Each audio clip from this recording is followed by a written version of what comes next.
ప్రతి దినము ఎడారిలో సెలయేర్లు శ్రద్ధతో వింటున్న మీ అందరికీ నా హృదయపూర్వకమైన శుభములు వందనములు తెలియజేయచ్చు. ఎడారిలో సెలయేర్లు అనుదిన ధ్యాన భాగమును చదువుతున్నాను. దయచేసి శ్రద్ధగా వినండి. సెప్టెంబర్ నెల 1వ తారీఖు కొరకై ఏర్పాటు చేయబడిన ఎడారిలో సెలయేర్లు అనుదిన ధ్యాన భాగమును చదువుచున్నాను. వాక్య భాగము: నేను నీలాంజనములతో నీ కట్టడమును కట్టుదును.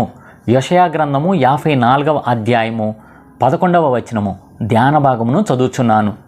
గోడలో ఉన్న రాళ్ళు అంటున్నాయి, మేము ఎక్కడో పర్వతాల్లో ఉండేవాళ్ళం, కఠినంగా కర్కశంగా ఉండే కొండ చర్యల్లో ఉండేవాళ్ళం. వేడిమి వర్షం కొన్ని వేల సంవత్సరాలుగా మమ్మల్ని ఆకారాలు లేని బండరాలుగా మలిచాయి. అయితే మానవ హస్తాలు మమ్మల్ని నివాసాలుగా కట్టాయి.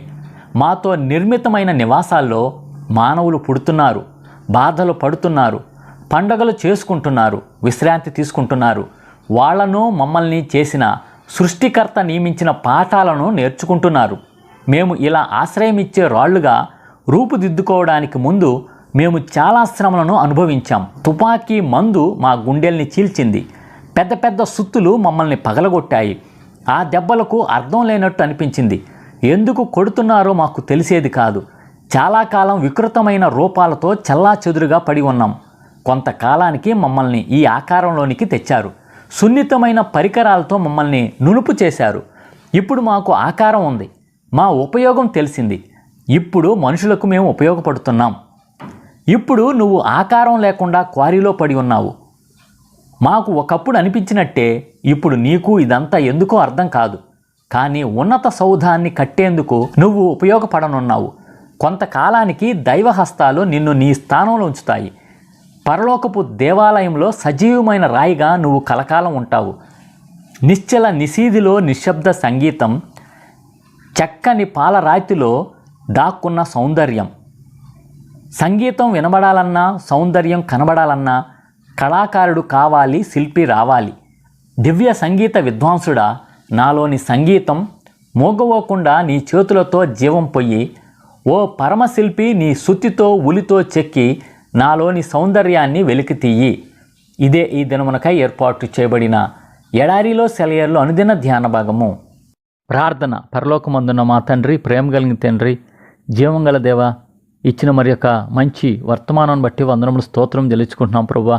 గడిచిన మాసం మొత్తం కూడా నువ్వు కాచి కాపాడి భద్రపరిచి ఆగస్టు మాసం దీవెనలతో నింపినందుకు వందనాలు స్తోత్రాలయ్యా. ఎన్నో అవసరతలు, ఎన్నో అక్కర్లు, ఆ ప్రయాణాలు ప్రయత్నాలు అన్నింటిలో కూడా మీరు తోడుగా ఉండి దీవెన కారణంగా, ఆశీర్వాద కారణంగా చేస్తూ వచ్చినందుకు వందనములు స్తోత్రములయ్యా. ఇక సెప్టెంబర్ మాసం ఈ 1వ తేదీన నువ్వు ఇచ్చిన వాగ్దానం బట్టి కూడా నీకు వందనములు స్తోత్రములయ్యా. నేను నీలాంజనములతో నీ కట్టడమును కట్టుదు అని చెప్పి సెలవిచ్చిన దేవానికి వందనములు స్తోత్రములయ్యా. అవును తండ్రి, నువ్వు వాగ్దానాలు ఇచ్చి నెరవేర్చే గొప్ప దేవుడు అయ్యా. అడిగిన వాటికంటే నువ్వు ఊహించిన వాటికంటే నువ్వు అత్యధికంగా చేసే శక్తి గల దేవుడు అని ఈ యొక్క వాగ్దానం కూడా నా పట్ల, మా పట్ల, నీ బిడ్డలందరి పట్ల నువ్వు నెరవేర్చబోతున్నందుకు వందనాలు స్తోత్రాలయ్యా. ఈ యొక్క స్థితి ప్రభువా, వాళ్ళు కొంతమంది ఇది నిరుపయోగ స్థితి అని చెప్పి అనుకున్నా ప్రభువా, విసిగిపోయే స్థితి అని చెప్పి అనుకున్నా కూడా ప్రభువా, భవిష్యత్తులో నువ్వు వారిని ఒక ఉన్నత సౌధంలోకి, ఉన్నత స్థితిలోకి తీసుకొస్తామని శుభప్రదమైన నిరీక్షణ ఈ బిడ్డలకి దయచేయమని వేడుకొంచు. నువ్వు మాట ఇచ్చి తప్పని దేవుడు అయ్యా, నెరవేర్చే దేవుడు అని నీ అందే శుభప్రదమైన నిరీక్షణ కలిగి ఉండటానికి సహాయం చేయమని ఈ దిన దీవెనలతో ఆశీర్వాదాలతో నింపండి అయ్యా. సెప్టెంబర్ మాసం 1వ తేదీ నుండి చివరి తేదీ వరకు నీ కృప, నీ కాపుదల, భద్రత నీ బిడ్డలందరికీ దయచేయమని, వారు చేయబోతున్న పనుల్లో, ప్రయత్నాల్లో, ప్రయాణాల్లో మీరే తోడుగా ఉండమని వేడుకొంచున్నాం ప్రభువా.